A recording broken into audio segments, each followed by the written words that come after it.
Yeah. Okay, so hello everyone. I think it's the first session for most of you guys, right? So welcome to the Finance Club first of all. And I think most of you are second years over here. So anyone from third year or first year? Third year. Okay, cool.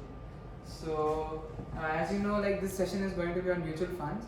So before I actually start on with mutual funds, like everyone I think has heard the term mutual funds or has some kind of knowledge about it. You might have come across the term with your parents or like in a friendly conversation with your friends. So maybe anyone can like speak a one-liner about what is mutual funds and how does it actually work. Does anyone has any idea, any basic idea what is mutual funds? What mutual funds do? Anyone just can raise their hands and answer. You can be seated and answer. You don't need to stand up. Maybe like investing. Your name first. Divya. Divya, okay. Yeah, go ahead. Like you have to invest, but you don't have the knowledge. So basically, you give that headache where to invest to some fund manager who will invest on behalf of you. And they'll take some small amount of percentage, some kind of percentage on your returns. Yeah, that's what. Yeah. And they'll like diversify whatever your portfolio. Yeah, that's exactly correct. So what mutual funds is basically like we are students, right? So we might have some kind of money, but then you can't directly invest in the stock market or in the crypto market because you know that like in the crypto market, like there are wide swings happen. Like sometimes the market is in a boom mode, sometimes it crashes. Like right now also Bitcoin corrected quite a lot, like after the boom which happened. When everyone was investing and everyone was saying buy this crypto, buy a Ripple, buy this coin, it will boom, and then suddenly like it crashes. If you don't have knowledge, you can't directly go to the stock market and invest it. You need like some kind of knowledge, how the chart is moving, what price action it is forming. So like if you don't have that much knowledge, what should we do? Like if you invest in banks or like fixed deposits, you'll get like 5 or 6% interest. So that is very low. Like the inflation is only like 5.5 or 6%, right? So if the bank is giving let's say 5.5% and the inflation right now it's high, it's 6%. So you are making a minus 0.5 return. So you are eventually growing poorer even after investing your money. So it doesn't make any sense, right? So until and unless you can't beat the inflation rate, which is generally around 5 to 6%, if you are not getting more than that, then you're basically growing poorer. Your investment or your wealth is not increasing. So that's where mutual funds come in. Like instead of directly you investing in the market using your knowledge, there's an experienced person or a fund manager who has the knowledge, who is doing this from the last 15-20 years. He has the experience, he knows what kind of technical stocks are there, how does the particular news impact the market, and he basically like makes a portfolio consisting of different stocks from different sectors, and then based on your investment goals and like your risk appetite, he will like the company will have different funds and you can choose a fund and then invest in that fund. So first of all, I think this is clear about mutual funds, right? Does anyone has any doubt till now? Is it fine, right? Okay, I'll continue. So the next thing is I'll talk about some of the common myths about mutual funds. So the first myth is that mutual funds need a large amount of investment. So that's not true. There are some funds which will like take 500 rupees also as a month, and you can like inculcate this as a healthy habit of investing 500 rupees every month. I think like most of us can manage that from our pocket money only, right? 500 or 1000, you can start an SIP, and then in the long run when you start early, it always helps. Like as Warren Buffett says, the power of compounding applies when you take time and invest like begin early. Like does anyone has any idea like when did Warren Buffett actually start investing in the market? 12 or 14, right? So we are already past that age. So you see, we are already late according to Warren Buffett. So that's what the thing is. So it's always good to start early. So that's the first myth, which is about mutual funds. It needs a large amount of investment. So that's not true at all. You can start at 500 or 1000 rupees also per month. The second thing is one needs to invest in several different mutual funds to avail the benefits of diversification. Now this is also not completely true.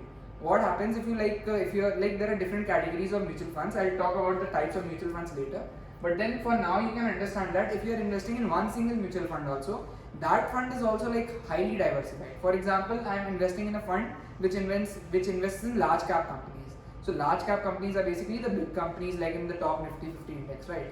So if I am investing in a large cap fund, like let's say the Axis large cap fund, so what happens is in that fund also like all the stocks which the fund manager has chosen will be from different sectors. Like there will be TCS like from the technology sector, and there will be some other company from the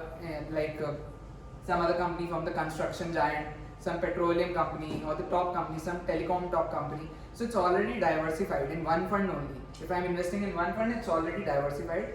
You don't need to like invest in multiple mutual funds to increase your diversification. Obviously, if you increase in more than one fund, that increases your diversification, and we'll talk about that later. But the point over here which I'm trying to convey is that even if you invest in one fund, it's already pretty diversified. It's not like that you've just invested in like one particular sector of the market. It's already diversified. So the next thing is buying top rated mutual funds guarantees better returns. So I think, can anyone like elaborate on this? Does anyone have an idea why this is a myth? Like investing in top rated mutual funds will guarantee you better returns. Why this is a myth? Anyone has any idea? You can just try also, like it doesn't matter if you're wrong. Why this is a myth? Like why buying top rated mutual funds won't always guarantee you better returns? Any idea about this? There's nothing called guarantee in a stock market, so That's there, yeah, that's there. But the actual point is, like in cricket, if you are making a team, for example, IPL mega auction is happening, right? So you will see the past performance of the players, like how they have been playing. But then you can't always guarantee this player is going to be a hit in this season. For example, in 2016, Kohli made 1,000 runs in the IPL, right? Next season, but you don't say, right? Kohli will make again 1,000 runs in the IPL. He might do good, he might do bad. It depends, right? So it doesn't. It's always not true that top-rated mutual funds will continue to be top-rated mutual funds in the future. So that's what the thing is. Like when you're investing in mutual funds, you should see the past performance of the fund, but it's not everything about the fund. It's not just about the past performance. There are various other factors also which we have to look, and then my friends Param and Vivek will talk about the different factors which we should consider before investing in a mutual fund later. So the next thing is you need to be an expert to invest. I think this we already discussed in the beginning only. The main point of mutual funds is you don't need to be an expert to invest in a mutual fund. So the next thing is equity is better, debt is better, or one cannot invest in both. Now this is again false. There's nothing as equity funds are better or debt funds are better, or you can't invest in both at the same time. It all depends upon what are your investment goals, like how much percentage of return you are expecting from the fund. For example, if you are someone like me, who's like 22 at this time or 21 at this time, and then you are looking to grow your money, to increase your like wealth over a long period of time, let's say 10 or 15 years, and you are aiming for let's say 15 or 20% returns. So you will go for the equity funds, and you will say equity funds are better for me because they can provide me with 15-20% returns on an annual basis. But someone, for example, someone like my father, who's already like 50, and he's not looking to grow his wealth now. He just wants to preserve whatever he has owned or whatever he has earned till now. He just wants a fund which does not take very risk and just preserves his capital and like gives him some kind of return over the inflation rate. Like let's say 8 or 9%, little more than the FDs, so that it just beats the inflation rate. So he'll go for something like debt funds, because debt funds in comparison to equity funds have a certain lesser risk than equity funds. So he'll go for debt funds and he'll say debt funds are better for me. Again, at the same time, if one person wants to diversify, for example, he wants to take the high risk of equities, and also at the same time he wants something which can provide him a little bit of safety of mind, a peace of mind. So he can invest a part of his portfolio in debt funds and a part of his portfolio in equity funds according to like how much risk he wants to take. So that point I think I made that clear. Next thing, mutual fund investments are only for long term. Again, this is not true. Can anyone like elaborate on this? Why are mutual fund investments not only for long term? Like how can they be for short term also? Anyone has any idea? No idea? Okay, I'll tell you. Like there are some funds called arbitrage funds and also like low duration funds in which you can park your money for let's say 3 months, 2 years or 1 year according to the type of the fund and its investment goals. So those funds are also there. So it's not just for the like long term, like 5 years or 10 years. For example, if you have money, for example, let's say I just graduated from college, I got a job, and now my goal is to buy a car or something. I've been saving money for that, but then I'm thinking I'll buy my car next year.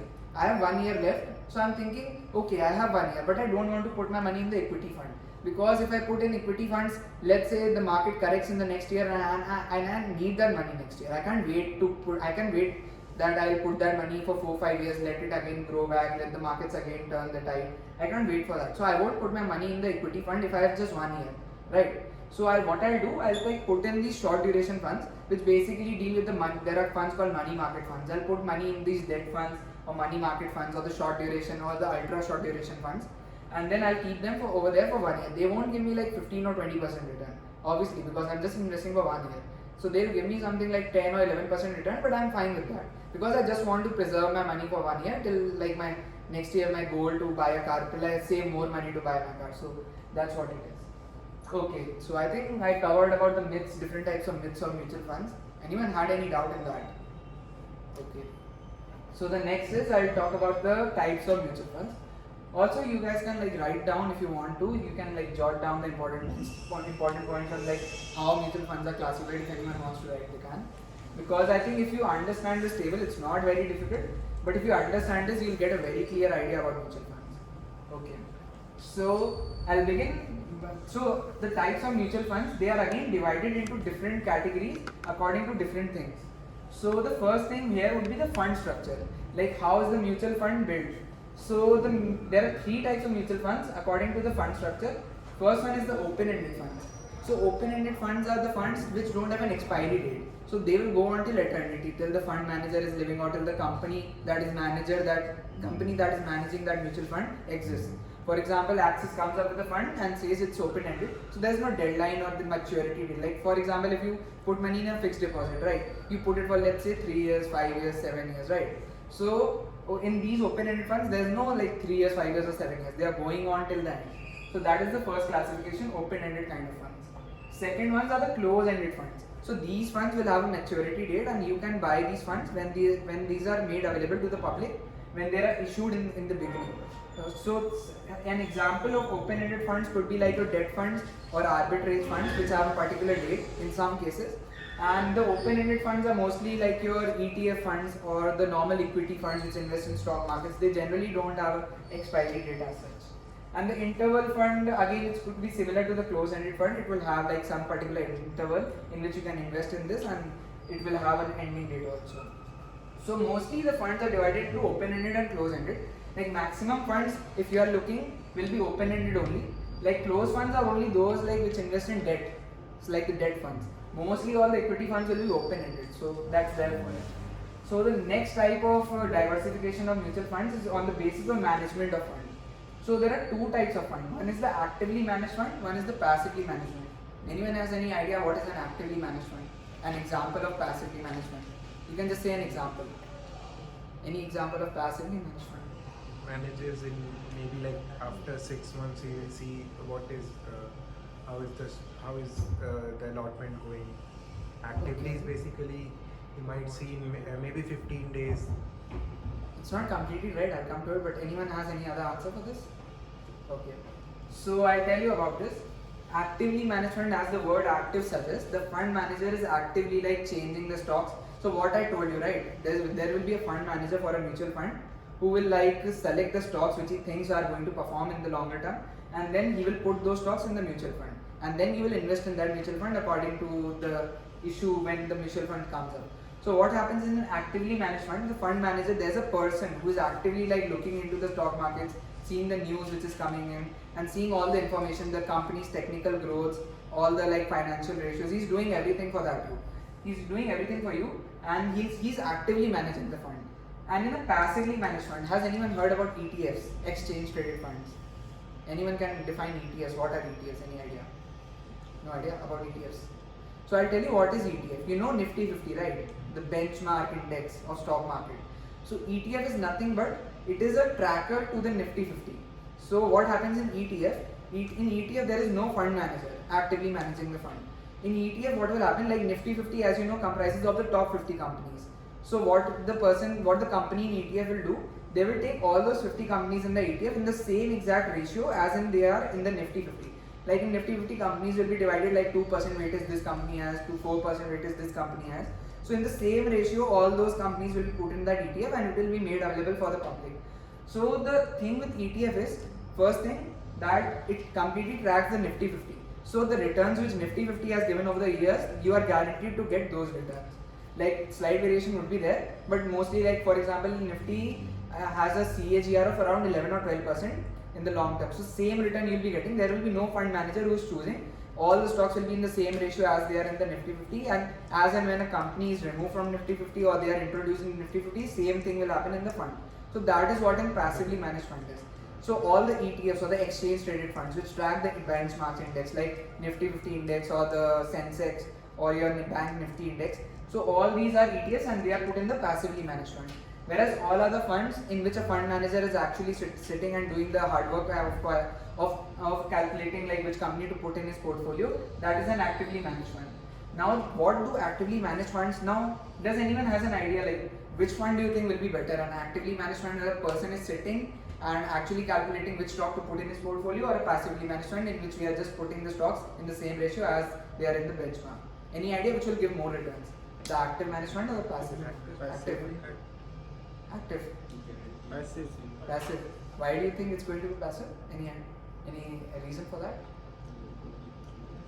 Guaranteed percentage. Okay. So you think it's guaranteed? Yeah, actually that's right. Any other answers? Why do you think it's going to be active? Because fund manager is managing it. I think that's mostly that's what the goal of active management is. That the fund man that there is a person who's sitting, so he's doing the hard work, he's putting in the hard work. But what happens? It's not always the case that the actively managed fund is actually overperforming the passively managed fund. For example, if in the US, I'll tell you about the US first. In US, if there are 10 actively managed funds, there will be only one fund out of those 10 active managed funds which will be actually overperforming the passively managed funds, which are the ETFs. So actually, the thing with that is because the US stock market is very already very established and there's not very much scope for a fund manager to change things. So that's why the actively managed funds over there most of the times are not able to overperform the passively managed funds. But as in India, that's still not the case.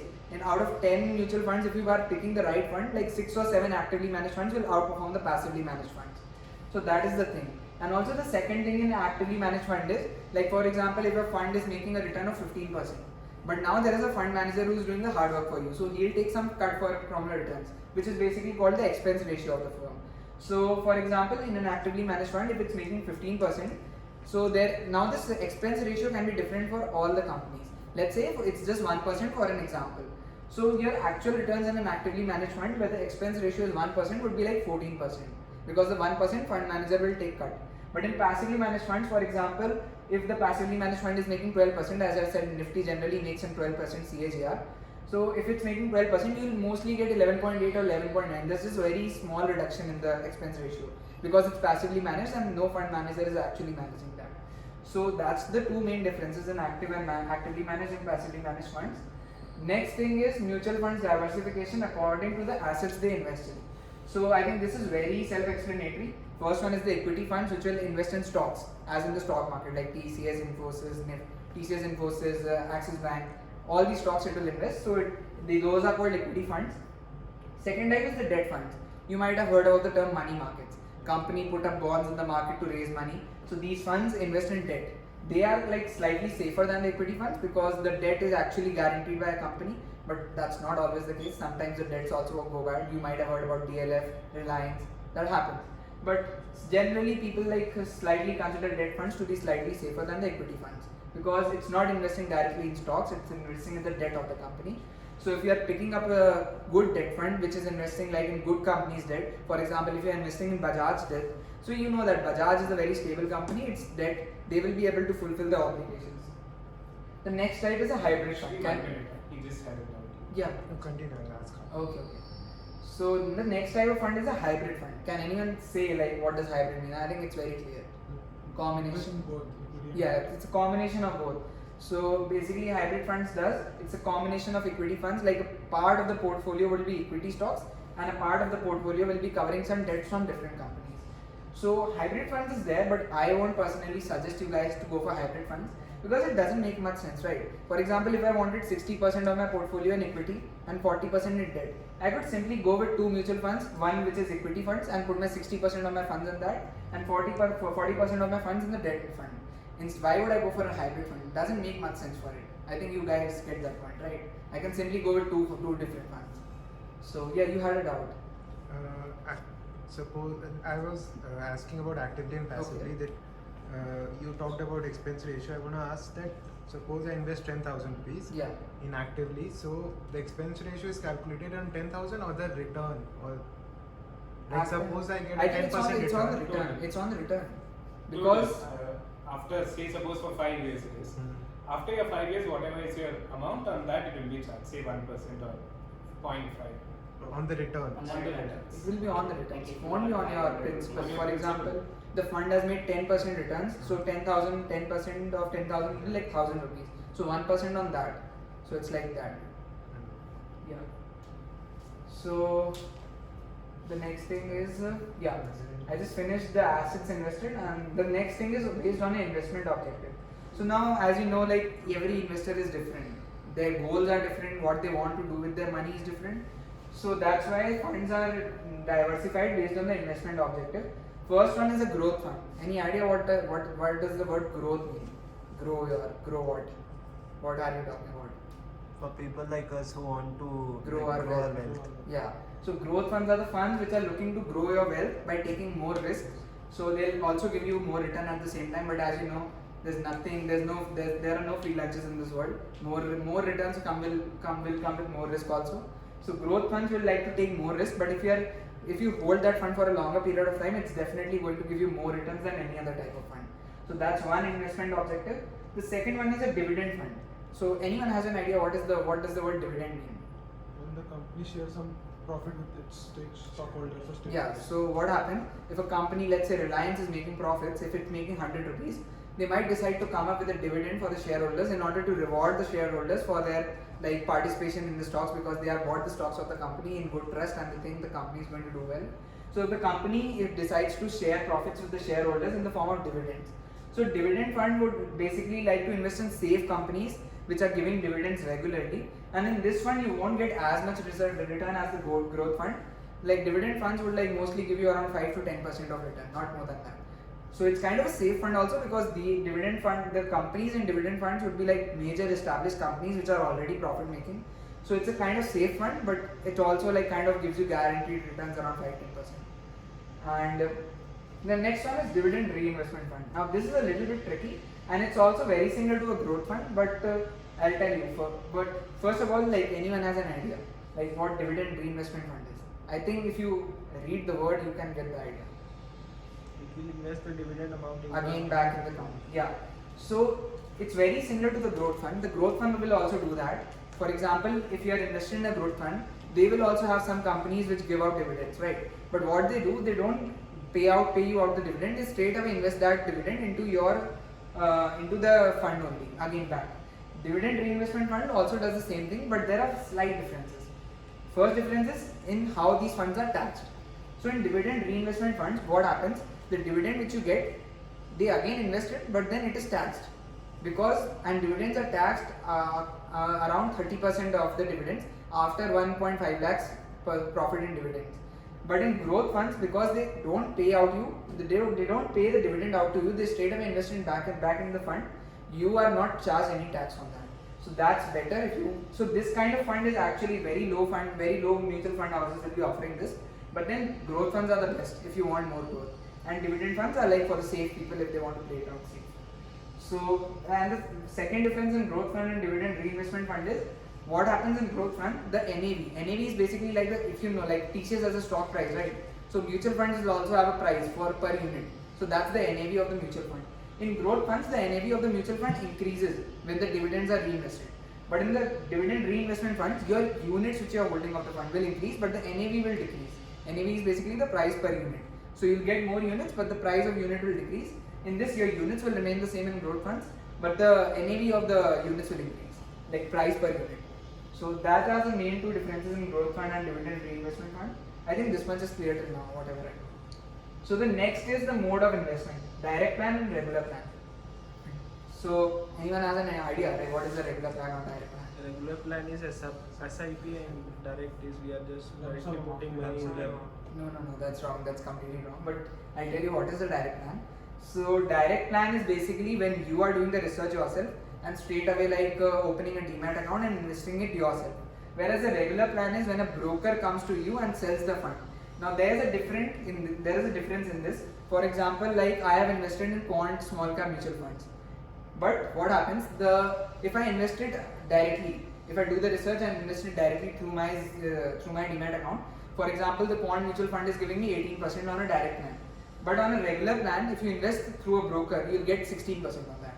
Now why is that? Because that broker is doing some work to sell it to you people. So the company has to pay out a share, it's just like the expense ratio of the fund. So the company has to pay out a share to the broker. So what we are trying to do is we are always trying to look for investment in direct funds.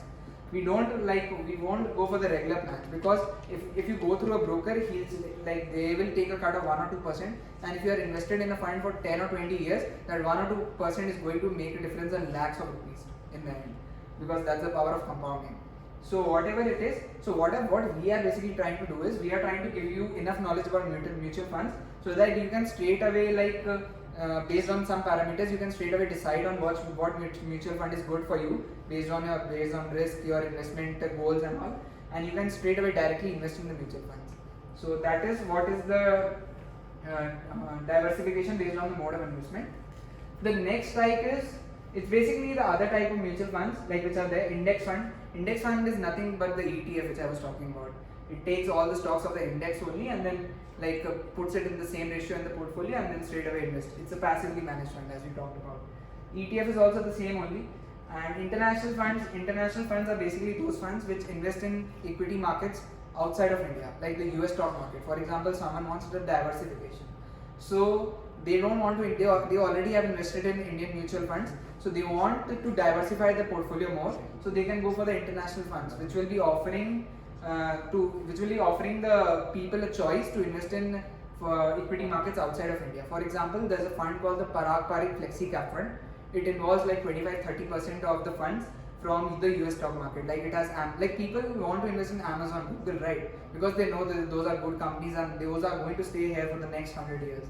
So they want to invest in that. So that's one way you can do it, through international funds. But SEBI has a limit on the total amount of cap the fund managers can invest. But I don't think that's very relevant for you now. But I just want to state the fact that you can also invest in equity markets outside of India through international funds. The next are the theme-based funds. So any idea for this? So you invest in particular sectors. Yeah. Particular sector. Yeah. So do you think theme-based funds are good or we should avoid them? What is your perspective on that? Are they We can good? put some part of our money in that, but Okay. not. We cannot bet on that sector to grow. If we have IT sector is right, and Yeah, it's so we can. I'll tell you one thing, never ever invest in theme-based funds. Because the thing is, if you open the websites, which I'll tell you the websites which I use for comparing mutual funds, you'll always see these funds, they might show 30% returns, 40% returns. But the thing with these funds, it's just investing in a particular sector. If it's going up, then you're getting 30%, 40%. But if it's coming down, there's no mode for it. For example, in a normal mutual fund, there are funds from IT sector, there are funds from banking sector. For example, the IT sector is not doing well today, but the food sector and the banking sector are doing well.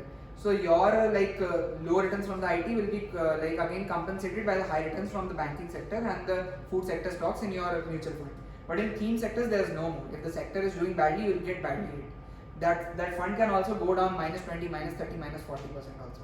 So it's never a good idea to invest in theme-based funds, because the thing is, on the websites, the thing is they try to grab the investor, they try to grab the attention of the investor by showing them high return percentage. And I think if we see 50% returns, oh my god, this fund has given 50% returns in the last year, I think we'll be inclined to invest in that. So that's not what we should do. We should always look for the 3 years returns or the 5 years returns, basically the average of the 3 years or the 5 years returns, so that we can know consistently how much it has given. So that is what we call the compounded annual growth return, which is the CAGR. So CAGR is a very important thing which you should look while investing in a mutual fund. So that's why I never recommend anyone to invest in theme-based funds. If you want to invest in high growth funds, you can go for the small cap funds or the mid cap funds, which are basically small companies having large potential to grow. But never go for the theme-based funds, because they are just from a particular sector, and if the sector is not doing well, for example, there's a recession and you have invested in the IT sector, that sector is gone for 1 or 2 years. There's no chance of it recovering also very soon. So it's very risky. So yeah, the next slide is we are going to talk a little bit more in detail about the equity funds, debt funds, and the hybrid funds. There's also solution-oriented funds. This you can say more likely like the sector funds or the balance funds only. But I'll talk about this. So, equity funds. Equity funds basically means, as I told you, mostly invest in equity. So SEBI has SEBI, you know SEBI, right? The organization which is setting the guidelines for the mutual funds industry and the stock market, Security Exchange Board of India. Yeah. So they have a guideline like if you are calling your fund as an equity fund, minimum 65% of the fund should be in equities only. Rest you have a little bit of liberty. If it's an actively managed fund, as I said, the fund manager has a little bit of liberty that he can choose what else he wants to invest in. For example, same is the case for debt funds. Like if you are calling it a debt fund, minimum 36% of the assets in the fund should be in debt. Should be invested in debt instruments or debt only. Next is balanced hybrid funds, which contain both from debt and equity. So again, it's written like 35 to 65%, 20 to 80% should be from a mix of debt and equity. So next factor is the return expectation. So equity funds can give you around 30 to 15% on an average. Debt funds will give you around 6 to 9, as I said 6 to 10, it varies. Solution oriented funds could be like a hybrid fund only, 8 to 11, and same for the hybrid or balance. I think these two both are same, there's not a lot of difference. So the balance funds would be giving like 8 to 10%, debt around 6 to 10, and equity 13 to 15. Now 13 to 15 is the average. When I say 13 to 15, it's not like all the funds are giving between this only. There are funds which are giving 25% also, 21% also. There are funds in equity also which are giving 10% also. Depends all on the manager and the type of fund you are choosing. And the next is the risk factor. Equity funds, as you know, maximum return, maximum risk, more volatility. Debt funds, lower risk, but there's a credit risk involved in case the debt defaults. So that's there, but the volatility is generally lower in this. Balance funds, you could say a mixture between debt and equity, like not as high as equity, but not as low as debt also. It's a mixture. Time horizon, equity they are saying 5 years, but I'll say 10 years or 7 years minimum if you want your capital to really grow. Because generally, if you have seen the technical markets, it moves in a cyclic manner.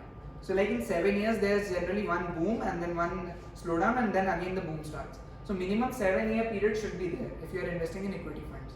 If you are investing for less than that, I won't recommend you to go for equity funds, because the thing is you can happen to invest in the market at a particular time when the markets are at an all-time high, and then when you sell, it's at the lower time or it's in a correction phase, and you don't get the maximum good returns for your fund. But if you wait for 7-10 years, you will definitely get it above like what price you have invested in the beginning. So for equity funds, I will recommend you to at least stay in for 7 years. Debt funds can be from a few days to a few years. It's safe for parking your money for a small amount of time. Balance funds, again, you can say 5 years is fine, 3 to 5 years is also fine for balance funds. Lock-in periods, none of these funds have a lock-in period, except there's a type of fund called ELSS fund. Does anyone has an idea what is an ELSS fund? So ELSS fund is an equity fund, but it's specially oriented for your tax limit. So it's there. So ELSS, I think, has a lock-in period, if I'm not wrong, 3 years. Yeah, it has a lock-in period of 3 years, except for that ELSS funds. None other funds in equity or in debt have a lock-in period. You can like take out your money every time, but there's a catch involved with this. Like most of the funds will have some kind of deduction ratio for 1 year. If you like invest in the fund and withdraw your money before 1 year, there will be like 0.5 or 1% deduction on whatever year you have invested. So that's the catch over there. But apart from that 0.5 or 1% for the first year, there's no other lock-in period as such. So that's it. So I think you might have got a good idea about like how equity funds work, what is the risk involved, what are the time they ask you to stay with them, what is the lock-in period of the time horizon. Yeah, I think that clears it out. So now my friend Vivek will talk about the various factors which you should keep in mind while selecting a mutual fund. So I guess everyone would have got to know already when he explained mutual funds. So like when he explained mutual funds, what are the certain terms like expense ratio, your time horizon. These are the basic factors you consider. So I would like to divide these features or the factors of selection into 2 types. One comes as selecting of the category, second the scheme. That is, before selecting the scheme, you have to chart out of what are your investment goals. Do you want a higher return? Do you just want to park your money somewhere? Do you just want it to beat inflation? You need to identify what is your goals. The second comes your so I'll just read out a few points out here. So you should plan out your objectives, like whether you want to have a retirement fund, there are children's fund, there is growth fund, there are many different kinds of funds, and this plays a major role in the type of fund you choose and how your fund will perform in the future years. because the higher returns, higher the risk. So if your plan investment goal is, I want say suppose 10 lakhs within a matter of 2 years, your risk will definitely be high. So this plays a vital role. Second comes the time horizon. Say just as before, like retirement funds, say suppose you start when you are 40 years. Retirement fund, you will have a rough idea, maybe 10 years, 15 years. So, so the time horizon plays a very key role. For example, us, let us take. What is the general time horizon you all would like to have, roughly? Say suppose you are investing 5,000 per month. Just anyone, just any kind of goal you have. Say suppose I am investing 5,000 monthly. I want a return of 12%. I feel that okay, within another 5 years my money has to at least double. So now over here, what is the main 3 things in this same one sentence I have told? First, I have recognized my investment goal. I have understood that my criteria that has to be met is doubling of money. Second, the time horizon, that I want my money to be doubled within a period of 5 years. Third, I am ready to take the risk. Because I am expecting a greater return, there will definitely be a greater risk. Next comes the risk tolerance, that is, risks and returns are directly proportional. So more of this will be taken by Param. He will explain more of the risk part. Now, these are the factors that has to be considered for selecting a mutual fund. Till now we saw what has to be done to choose a fund, which kind of mutual fund you want to see. So anyone, just any guesses on what do you think the factors can be? Fund manager, history. Fund manager, In which sectors they are invested? sorry? In which sectors they are invested? Sectors, Previous performance, previous performance, expense ratio, expense ratio, exit load. NAV, all these factors come into this. So let us just start one by one. The net asset value, as you all know, say suppose, we'll just write it here. So you know like how a mutual fund, the unit works. Say suppose I am, say a Kotak fund. It has an AMC of say 100 rupees. So what the fund does, 100 rupees they have bought the items, bought the stocks, but they will charge us in the form of units. So that is, maybe they are ready to shell out 10 units. And we own a single unit. So what is the price of 1 unit now? 10 rupees. So this is known as your NAV, net asset value, the value per unit of your MF. So the the NAV can either be as low as 10 rupees or it can be higher depending on the total fund of the MF. That is how much the company is investing. It can be 80,000 crores, 8 crores, anything what the company has invested in the MF. So generally, say you look at SBI mutual fund. Say you find an NAV of 58 rupees. Now, generally, as an instinct, what do you think would be better? A Kotak MF of 10 rupees NAV or an SBI MF of 58 rupees NAV? General assumption. 10 rupees. Why? There is offer for more. But at the same time, it doesn't mean that 58 is bad also. Because if it is 58, it shows me that they are investing in proper quality stocks. So you have a guaranteed return. You know that at least half my money won't be wiped out. You know that okay, my money is safe there. It is parked maybe around 10%. Some investment I will get. So this is about NAV. Next comes the AMC performance. That is same. Like I'm just taking the example of Kotak and SBI here. Say Kotak is performing, it has got the NAV of 10. SBI 58 rupees. So generally from this outlook, what do you think, which fund is performing better? The SBI one or the Kotak? SBI. So at the same time, the AMC performance as well as the growth related factors both have to be seen simultaneously. That is, I also know that okay, Kotak is a reputed bank. I know that they are, they will ensure that the mutual fund does well. And I also know that since it is only 10 rupees, there is chances of growth here. Whereas at the same time, I even know SBI is good. And 58, maybe maximum it will go up to 100, let us say. So almost roughly twice. Here you have, say, if it goes to 100 itself, your investment is moving 10 times. So your AMC performance and your NAV and other factors have to be clubbed in. Generally, there are many AMCs, maybe Kotak, ICICI, SBI, UTI, Tata.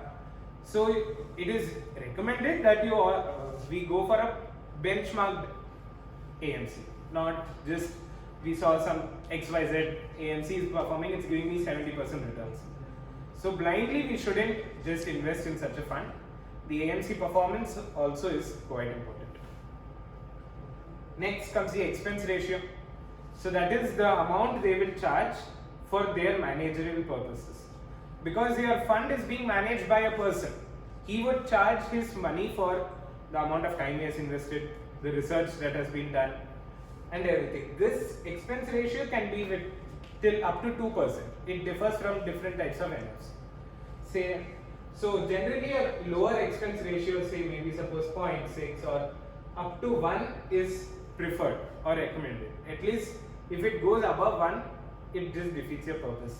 You are gaining 100 rupees, you are giving him 1 rupee kind. So this extrapolated to lakhs, you are losing out if your expense ratio is high. Next comes the exit load. That is before, that is, say suppose I have invested for 10 years.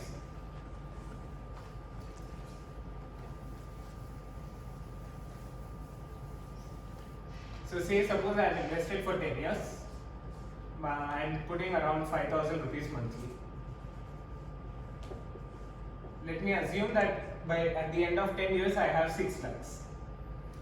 Okay. So now if I want to exit it, I would have to pay some percentage of this 6 lakh money I am getting. Say it may be 1% or it may be 0.5%. Depends from MF to MF. How the AMC sets a value to it.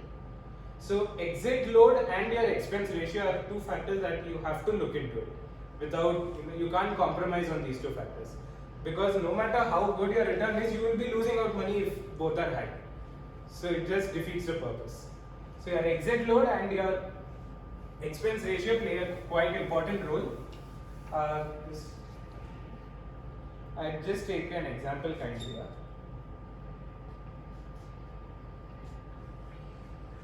Now we just look into roughly, I'll just explain which kind of fund is better in these cases. I've just taken random 4 examples. Sbi Small Cap Fund.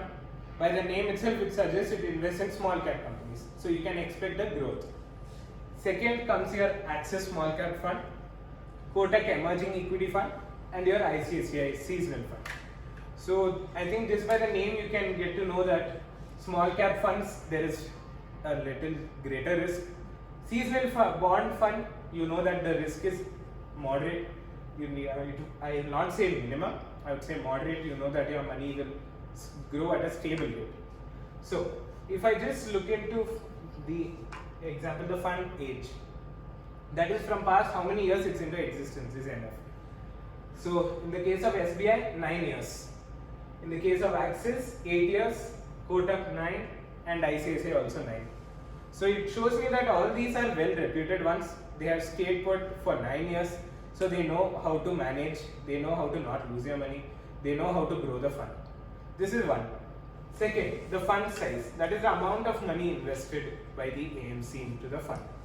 That is in small cap SBI, 10,900 crores, 8,000 crores, 17,000 and 6,000. Generally, a higher fund size, just as a rough indicates that there are more number of investors into that fund. Because more investors, more money the AMC gets, more they will put into the fund.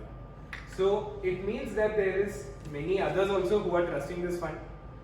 And at the same time, since the fund size is high, your liquidity will also be high. That is, you can pull out easily. It is not like, say, suppose I have 1 crore, the company will hesitate to give you back your money within period of 1 year, 2 years. Because that 1 crore plays a crucial role for them. Your money, say suppose 10 lakhs. 10 lakhs is 10% of their entire AMC fund. So your getting your money out will be a difficulty. But whereas if you have a larger fund size, your liquidity is high and it's also an indicator that there are other investors also who are invested into this NF. Next, I would like to look at the return percent. That is, like how Shri told, for each month, depending on the market, you can have different kinds of returns every different fund. For example, the SBI fund gave a negative 3% for a matter of 3 months. Your Axis -2, Kotak 2.28 and 0.7. So, and if you look at the CAGR or roughly, and an average of a horizon of 5 years, I'll tell why this 5 years is a better option. Say for example, we all know in the year of 2020, COVID came, the market fell down, right? Say suppose, just let us take a fund of UTI. So say this fund in the year 2019, it gave me a 10% returns. So in the month of 2020, in the year of 2020, all the companies, that is the entire stock market has gone down. So automatically say maybe they gave -5% returns. In the year of 2021, they claim that they had given 17%. Right? So now we shouldn't look only at this 17% and blindly invest into this. Why? Because this 17% is a rise from the fall of 5%. So say suppose 100 rupees was the thing.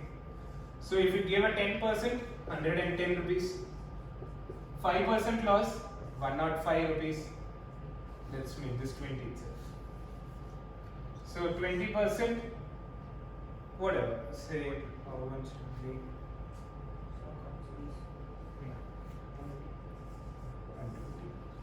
So 120 rupees. Now this 120 has grown from 105. I think it will be 95. Hmm? This should be 95. Ah. 116. And this? Goes to 107.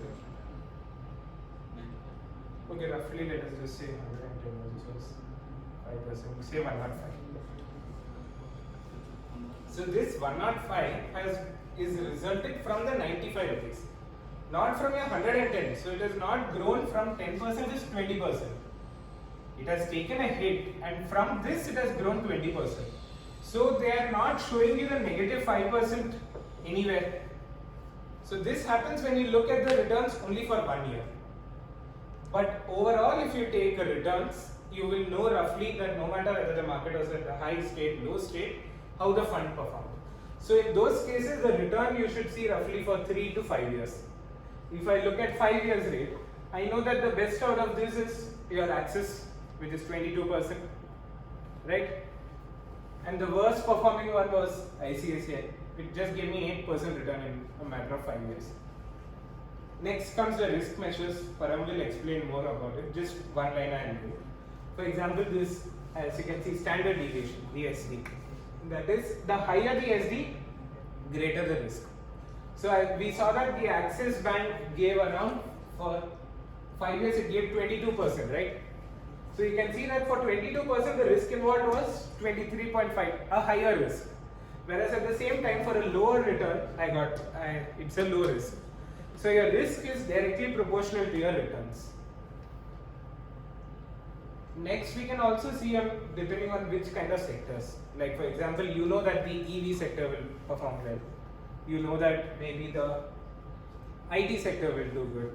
So by looking at which places the fund is investing also gives a good idea of how the fund will do in the future. So I think these are all extra factors. So rough, I've just given an overview kind. Anyone has any question, any kind of doubt? Anything? One thing I'll also like to add to what Vivek said. So standard deviation is basically, for example, if the fund is it's 23 over here, like for the first example in this one. So it basically means your fund can move either 23% upside or 23% downside. So for example, when you're comparing funds in order to select which fund do you want to invest in, and there are two funds. Let's say there is an Axis Small Cap Fund, and let's say there is a Kotak Small Cap Fund, which both are giving similar returns. But then Axis Small Cap Fund has a lesser SD, and Kotak Small Cap Fund has a higher SD. So which one will you prefer? You'll prefer with the lower SD, right? Because they are taking lesser risks on your money to get the same amount of return. So that's the thing about standard deviation. So in case there are two funds with similar returns, always prefer the one with the lesser standard deviation. So that was one point I'd like to add. And yeah, so now Karan will take over and he'll talk about the different types of investors with different types of risks. And So, what do you mean by risk? What is risk? Like in term, if we see mutual fund, see you invested in mutual fund, you bet against the manager, and unfortunately manager left or he died. So it's the risk involved there also. Like he's the manager, right? So there is risk that you invested on manager. You saw the credential of manager and you saw like he's the one, he's a highly educated and his past performance is very well. So you invested on mutual fund against the manager. So there is risk involved in that also. So what do you mean by risk? What is risk? Anyone? The chances of a task failing. And Chances of losing our money. that's the risk. risk is what? Risk is chances of losing money. Zero, wipe out. That is risk. 100% risk. Everything gone.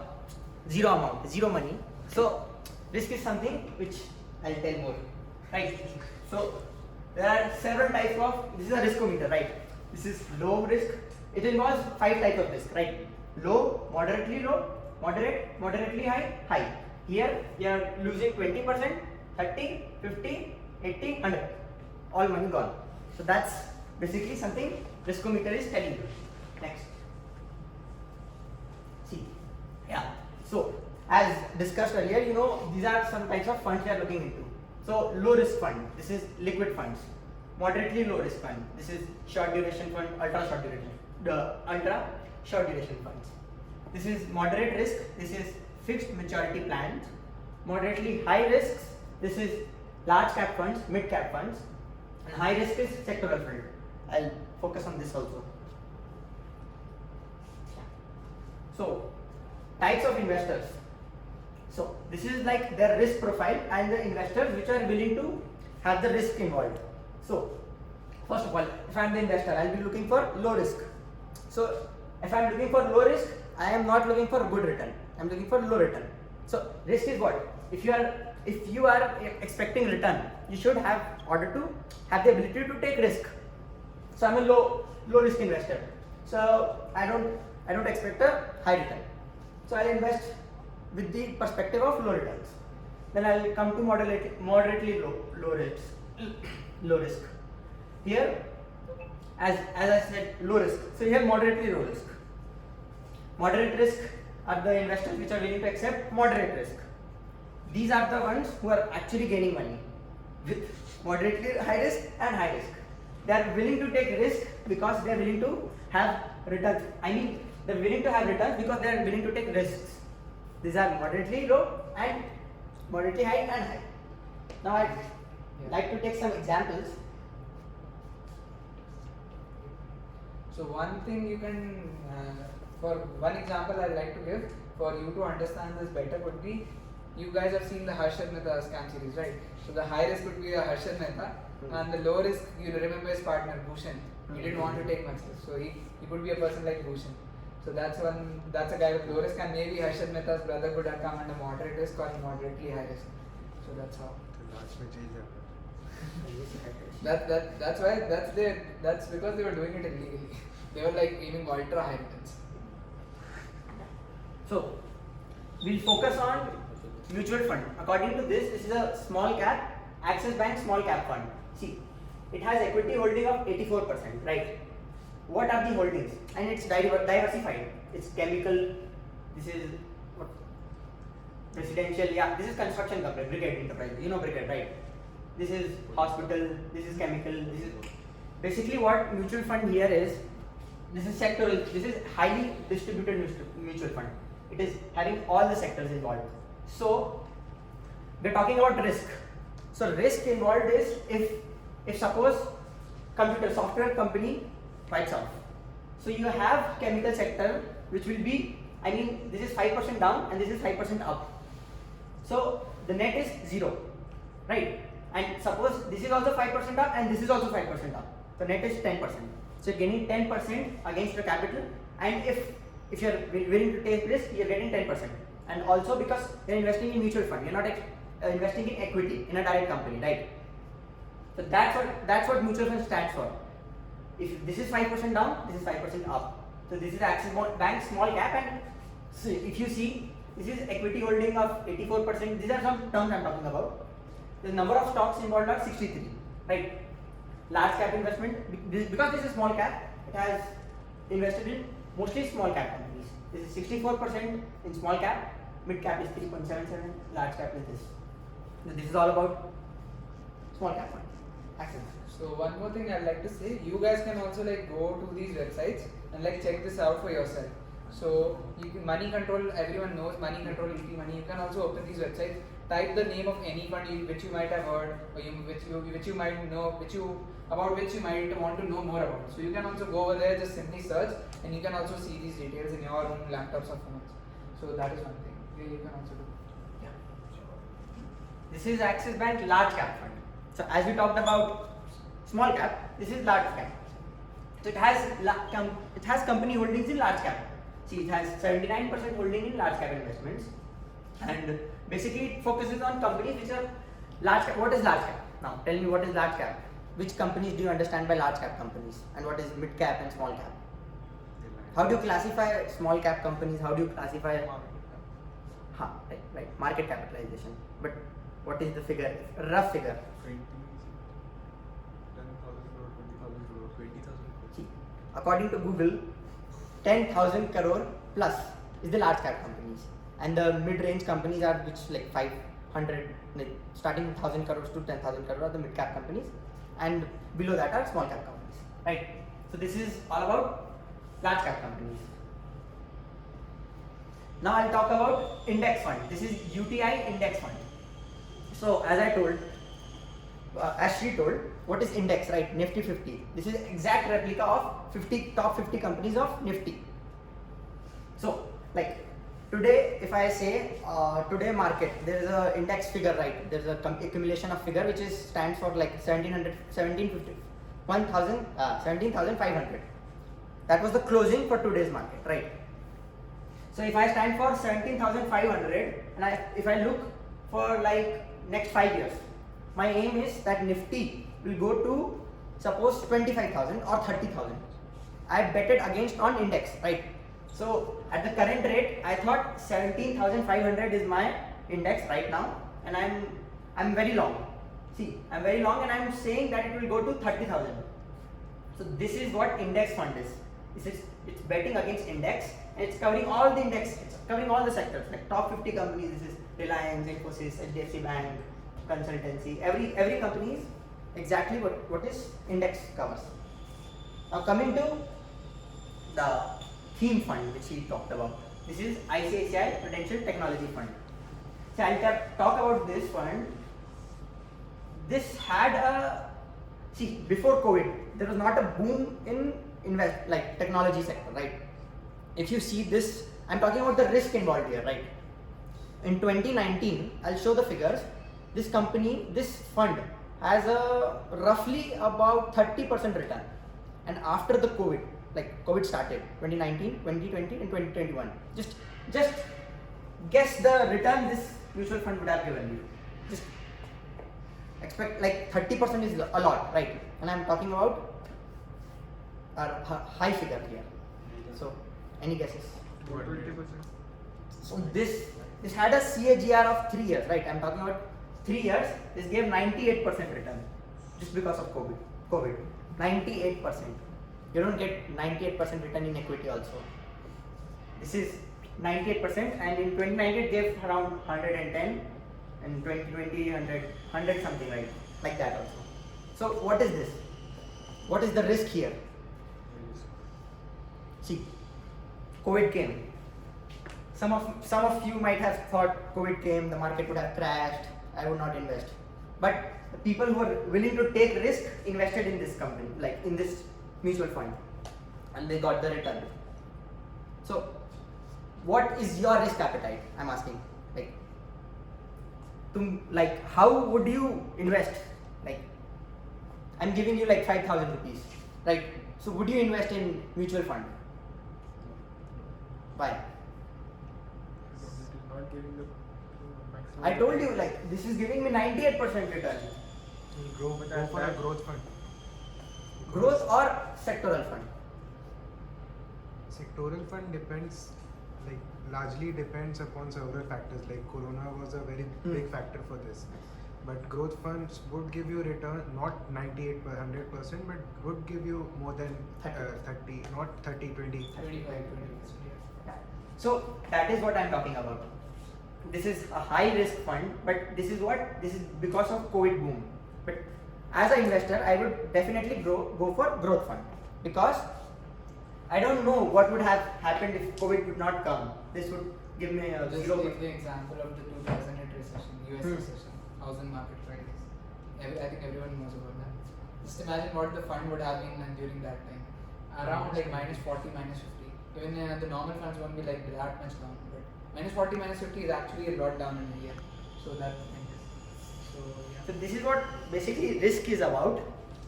Planning your investments. Where do you want to invest? Which sector you want to invest? No, not sector fund. I'm talking about regular fund or growth fund. So yeah, basically this is what. So also one more thing is, like, you can actually calculate your risk profile. So this thing is available on the internet. Just search for risk profile calculator. Go over there. It will ask you a few questions. Be honest with it, and then it will automatically tell whether you are a low risk taking investor, high risk taking investor. Because what happens is, for example, I calculated my risk profile and it came that I'm a low risk investor. But then I was like, no, these low risk funds are giving me not that much return. I'll go for the equity small cap funds. So those funds are showing me 20-25% returns. I'll go for them. But what happens is, I am a low risk return according to the questions which low risk investor according to the questions which I answered. So what happens is, I invested in that small cap fund, but then due to volatility or maybe the market was in a correction phase, that fund was started showing me minus 10, minus 20%, and I couldn't take that. I entered into a panic situation and I sold off my entire holding.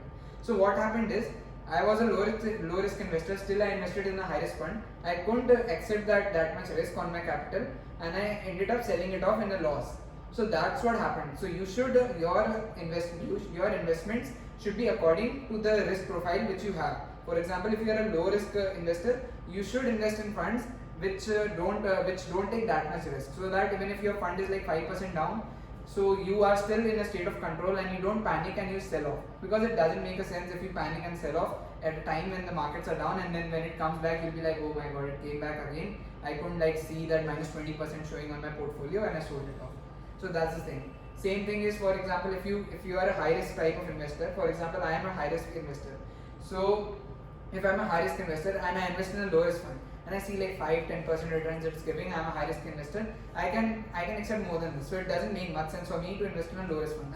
I'm okay if it shows me minus 30 one day, I can make peace with it, I can sleep peacefully in the night. But I want to see that plus 30% also one day. So I can accept that minus 30% on my portfolio, and I won't panic, I know, and I'm a high risk investor, and I'll go for the small cap funds or the growth funds which are offering me like greater percentage of returns, and they are taking high risk also. I'm okay with that. Leverage. Yeah. I'll leverage the funds. Like, I'll add more money to it. Yeah. For example, the market is down. I'm like, no, this is a very good time to add more money. For example, during COVID, normal people will like panic, sell. The investors, the good investors are like, they want to add more money at that time, because you can't get those prices in like once in 10 years you get those prices when the market corrects so much. Because during COVID market crashed and it came like around 40% down. So that is a crash. So 40% down in 1 year it recovered also. So you see that opportunity comes once in 10 years. Last time it was in 2008 during the housing market crisis. This time it came. Yeah, Russia. 2020. Now the Russia thing is not a crash. What do you think? What happens? Is it a crash or a correction? Correction. It's a correction. So how do you distinguish between crash and correction? Maybe percentage. 30%. Yeah, percentage, right. How much percentage do you think we should call it a crash? How much percentage? 20-25%. See, generally 10% is a pullback, 20% is a correction or a bear market, and 40 or more than 40% is a crash. So 2020 was a crash. Right now it was a correction. I think around 15-20% it fell down, or a bear market also you can say it. So that's the way to differentiate things. Now I'll just add one point. Say suppose you want to maximize your returns. What you can do is, say, take our example. we know that okay, maybe another 2 years I'll be done with education, maybe I'll start working. So while you know that once you start working, maybe instead of 500 rupees, I can put maybe 600, 700. So what you can do is you can increase your SIP amount by 10% every year. So the advantage over here is compounding again. Instead of just 500 rupees going every year, every month, you are having 500 per year, 510, and it goes above. So that way your investment also, your returns also increases. There are also rating agencies which gives rating to mutual funds like CRISIL. You might have heard like CRISIL is there, and then there's one more agency, Moody's. I think Moody's is there. So these agencies will like give a certain kind of rating according to the portfolio. For example, debt is like of different types. Like secured debt is there, non-secured debt is there, and like also like A like you might have heard about the term AAA star rating in debts, AA, B star, C star rating. So these are the different classification of debts also. So according to that, mutual funds are also given a rating according to the different types of debts or the instruments they are investing in. So now I'm going to talk about two of the websites which I personally use for like comparing different types of funds according to like my risk. So first one is this Morningstar, as you can see on the screen. So on this website there's a column for mutual funds. You can go to this mutual funds, and then now Morningstar also gives a rating to different kinds of mutual funds. For example, on the right side you can see there is gold, silver, bronze, neutral, negative, under review. So you can, if you simply like don't want to even put much effort, just click the gold ratings. So this fund will definitely be like good because they already have done this research like based on the different parameters which you are talking about, and then give it a gold rating. For example, this is the Mirai Asset Emerging Blue Chip Growth Fund, and I know for a fact because I've seen the returns for this. This gives like around 19-20% returns or 18 to 20% returns in a large cap category. Whereas generally in a large cap category you will be like looking around 13 to 14% returns. But this fund has outperformed the Nifty 50 index in the large cap category and has given like more than that, around 18 to 19% returns. And if I click on this fund, then you can see even more information about this fund. So now, as a matter of fact, don't take these 5-star ratings like your final decision. You can just take it like to compare funds and like make a starting like view about the mutual fund. For example, if it's given 5 stars, then it's going to be good, but you still have to see the other factors involved also. So like now I opened this fund, and now it is showing me like what's the minimum initial investment required. Like it's 5,000 for this, and then the category it's showing, it's a mix of large cap and mid cap companies. And also if I scroll down, you can also read the analysis given by a senior analyst for Morningstar. You can read this and you will get to know more information about this. Also over here, see on the top of it, like these are these different buttons over here, right? Like the performance is there. When I click on performance, it is showing me like, see, the fund is represented by the blue line over here in the graph, and the index, which is your Nifty 50, I think this will be tracking Nifty 50. So this is represented by the red line below. So you can see how much it has outperformed the index. So that is what you are looking for actually. You want, if you are investing in an actively managed fund where you are giving a fund manager some percentage out of your return, you want that it should outperform the index by a good margin. So you can see by the graph only, it's little clear that this fund is doing well over the period of past, like from, let's say, over here also you can see from 2012 the data is available. So it's also giving the rating of the fund in its category over here. So yeah, this is about the performance thing, and then risk and rating and all other factors also you can see on this website. So a similar website for comparing mutual funds would be Value Research. You can like simply write down the name of the website and then check it out later. So these are the two websites which I personally use to compare different types of mutual funds. So yeah. And also, do you want me to tell how do we calculate risk profile according to each person? I can demonstrate it by searching it and showing it on the screen. If you guys are interested, I can do that right now. Yeah. Okay. So I'll simply open Google first, and then I'll simply search for risk profile calculator. And then you can open any website. I'll just open the first one.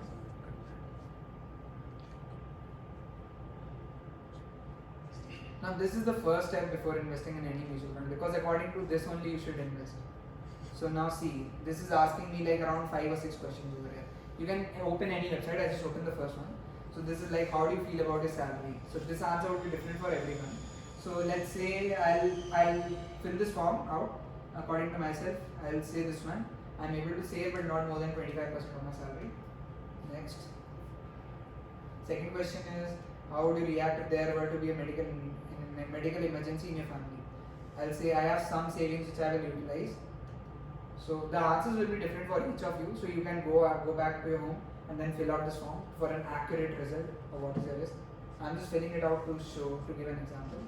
Can you think of any major expenditure in the next 1 year? Okay, I'm planning to buy a bike or car. Yes, I'm planning to spend several lakhs. Or maybe I can do this one. Nothing major, but I'm planning to buy a few gadgets of phone. So I'll do this. Next is, for how long can you let your money stay invested? So basically they are asking your time horizon. And I'll say I am comfortable with 10 years. I'm a student of 21 years, I can like put my money for 10 years and I don't have a problem with it. So next is, a renowned financial investor gives you the following options to choose from. Get 10,000 now for sure, get 14,000 after 2 years, get 22,000 after 5 years with 50% chance, get 1 lakh after 15 years. Yeah, I'll say I want 1 lakh after 15 years. I think just 2 or 3 more questions are there. If you were to choose between putting your savings in bank deposits versus investing in an established, well-run company, what would you have chosen? I'll choose invest in a bunch of well-run companies. So the next question is, you invested in a well-run established company. Now suppose that the country has a bad monsoon. As a result, the company you invested in made losses this year. Okay, sell all my investment. I don't want to invest in a company. No, I don't do that. Stay invested. I will monitor the company for longer and see if it can come back again. Because if it's an established company, even if they have a bad year, they can again grow back because they have the potential to do that. Last question is, if I were told that a new product has come in the market which has the potential of increasing in value by 25 times in 5 years, I would understand and invest a small amount. It's talking about something like Bitcoin. I don't understand it properly, but then I can invest a small amount of my portfolio in it. This can be different for you guys also. Some of you might not even invest, some of you might invest a maximum portion for high returns. So now see, based on the answers, it is showing me that I am a moderately aggressive investor. So this thing you can do at your home also and like find out what is your risk profile and do. So this is how you calculate your risk profile, and I think we covered mostly the important factors about mutual funds and like what is the basic things which you need to know to like select mutual funds and like put money into them. So I think that's all that was there from our side. So if you guys have any questions or queries, you can like ask them now. And I think that's all that's there for the session. Also, before ending the session, I would like to add one more thing. So recently we have started a blog post for the Finance Cup website. So over there, like we have put up articles, like we have put up various articles based on finance. So you can go check out the website and give it a read. Are you guys following the Instagram page for the Finance Club? So the link is over there. You can simply just check it out. There's one article which we have put up recently. So you can read that. And I think the topic is how are financial instruments created. So basically how are they created. So it's an interesting topic. You can go and check it out. And also, yeah, so follow the Instagram page for more information and to stay updated regarding. We also put up post weekly about the various different informative topics. Like last week we put out one post about how GST works, how it is actually implemented. So those are really cool topics, and I think you guys might be interested in that. So if you are not following the page, you can go ahead and follow it. And I think that's all. So if you have any queries, you can stay back and ask us, or else I think the session is concluded for today. Thank you.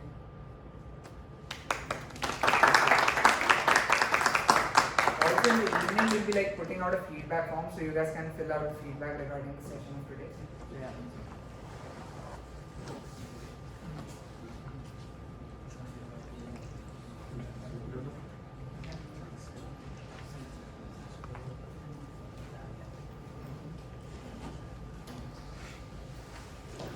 We'll be staying back here for 5 10